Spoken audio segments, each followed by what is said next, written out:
Hey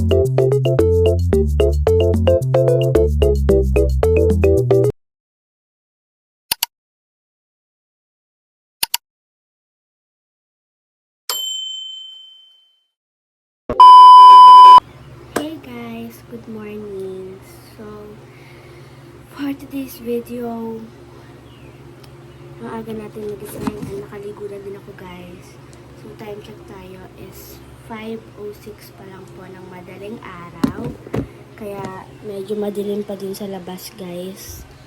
So, today, kaya ang aga natin nagising kasi magbe-beach tayo with my family. So, bali 3 days and 2 nights kami dun guys. Kaya samahan nyo kami sa mga ganaps namin doon. Kaya naman, magagayak muna kami guys kasi aalis na din kami mamaya. Baka kami pa yung mahuli. So, gagayak muna kami guys. Update ko na lang kayo later. So, yun guys. Tapos na nga pala kami maggayak ng mga gamit namin. And nakapag-ayos na din kami. And iniintay na lang namin yung van na sasakyan namin. Nakailang ayos na ako pero hindi pa rin kami naalis. So, nakalalas ako. So, intay lang kami dito ng van na sasakyan namin. Kasi, time check talaga tayo. Anong oras talaga? Time check. 7:13 na guys ng umaga. And in-update ko kayo kanina is for parang 5 something guys. Basta mga 5 na ganun guys. Tapos ngayon is 7 na. So, ang tagal guys ang sasakyan namin. Hintay lang tayo ng intay. Kaya i-update ko na lang ulit kayo guys pag nakasakay na kami sa van namin. So yun guys, nandito na nga po pala kami sa van kasi nasakay namin. And naghahakot lang sila. So, wala pa sila here. Naghahakot pa. And, tulog muna ako guys kasi mahihilahin ako. And, update ko na lang kayo later guys. Bye!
The next day. Hey guys, good morning again. So, ang pangit na naman natin kasi bagong gising. So, time check tayo. Time check is 9:50 pa lang po ng umaga. And, kahapon is hindi tayo natuloy doon sa pagsusumingan natin. Dapat yun guys ay sa River Azure. Kaso, fully filled sila. And naghanap ng iba pang resort na may beach na din. Kaso mo, fully paid pa din guys. Nakapunta na nga kami ng Laia. Pero wala pa din talaga. And one day kami naghanap ng resort. And kaya napag-isipan namin nung gabing-gabi na, mga 7 ata yun guys nung gabi. Napag-isipan namin na umuwi muna dahil pagod na sa biyahe and wala naman kaming masusumingan ng kasi gabi na nga, fully paid sila lahat. So ang ginawa nila pala, napag-usapan nila na umuwi muna and ngayon na lang itutuloy yung swimming. Pero ang nangyari is 1 night na lang. Dapat yun guys ay 3 days and 2 nights. Kaso, dahil wala nang time na so ginawa na lang nilang 1 night. Then, hindi na yun guys sa Batangas. Siguro medyo malapit-lapit. Sa Sariaya na lang yun guys. Hindi na sa Batangas. Kasi pag sa Batangas pa kami pumunta, baka wala na naman kaming mahanap. At mahirap guys. Ang gaganda kasi ng mga resort and beach doon. So, ginawa namin is doon na lang kami pupunta sa Sariaya. Hindi na yun guys white sand. Pero okay lang yun guys. At least makakapag-swimming tayo. So, kaya naman, samahan niyo ulit kami sa mga ganap namin ngayon. And, kakain and magagayak lang kami guys. And, aalis na ulit kami mamaya. Update ko kayo later. So, yun guys. Tapos na nga pala kaming gumayak. And, time check tayo. It's 2:22 na po ng hapon. And in-update ko kayo kanina is 9 or 10 something guys. So, tapos na nga kaming gumayak. And yung iba pa pala, iniintay namin dahil nagluto pa sila and ngayon pa lang sila liligo. Wala pa din naman yung van na sasakyan namin. Yung sinakyan namin kahapon na van. And iintay lang din namin yon para makaalis na kami. And hindi na kami masyadong nagayak ng mga dadalhin namin kasi kahapon naman nakagayak na yon. Hindi lang kami natuloy. So ngayon, aalis na kami. Later kami aalis. Loading na ako.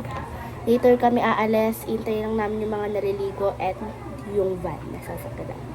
So, update ko kayo later guys pag nakasakay na kami sa van. Few moments later. So yun guys, nandito na tayo sa van. Nasasakyan natin. Yung sinakyan natin kahapon. And tayo ay on the way na doon sa pupuntahan natin na swimming. And naghahakot na sila. And later ko kayong babalikan pag nandun na kami kasi tutulog ako sa biyahe guys. So dito muna ako guys, babalikan ko kayo later. So yun guys, nandito na kami and nakapag-ayos na din ako. Say hi guys. Saan ba yun? So pupunta lang kami sa dagat para mag-picture and ayun, para mag-tiktok. So update ko kayo later pag tapos na kami.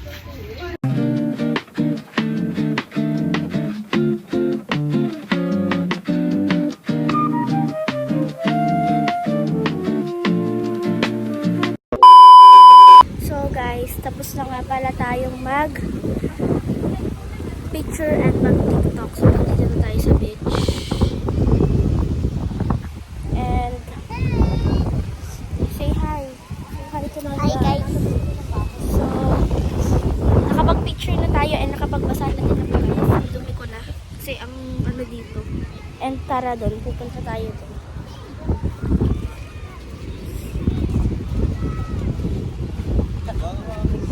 Tayo. Ito si Ibo. Ayoko! Yung parang gusto ko. Ay, say hi! Say hi to my vlog. Hi! Malamig nga. Ayan, dito na ako maghuhugas ng paa. Tara! Dito siya! Dito siya! Come here. Ay, nako naman yung buhok ko. Babasa tayo ng paa dun kasi sobrang dumi na yun.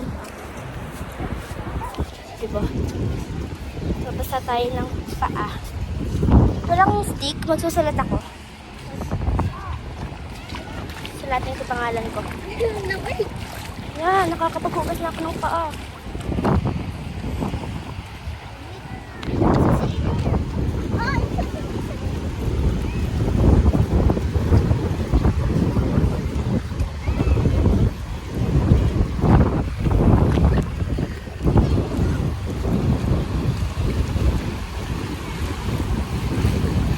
So, nandito na tayo, guys.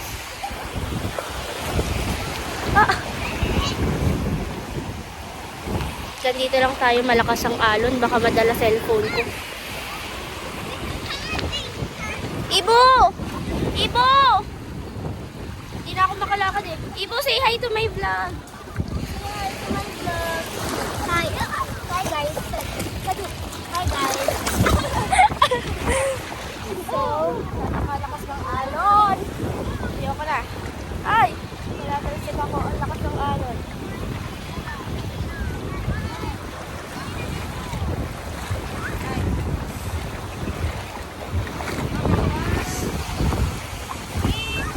Hi!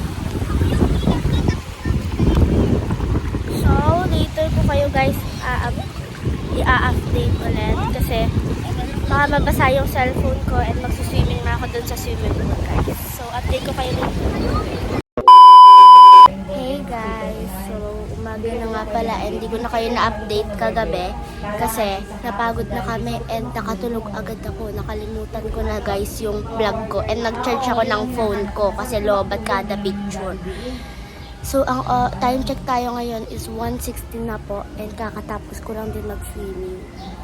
And ngayon, uuwi na din kami mamaya mga 2 siguro kami uuwi. And magbababay na din ako sa inyo guys. Ayan sila. Magbababay na din ako sa inyo guys kasi aalis na kami mamaya and hindi na ako makakapag-vlog. So, bye-bye na guys.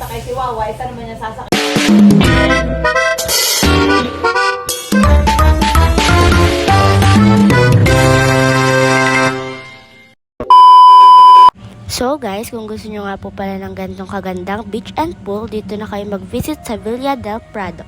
Located nga po pala to sa Sariaya, Quezon. Kompleto na rin sila guys. Meron na din silang sofa, aircon, and meron na din silang cabinet. Napakaganda nga pala dito guys dahil meron na silang video okay and meron na din silang ihawan sa baba.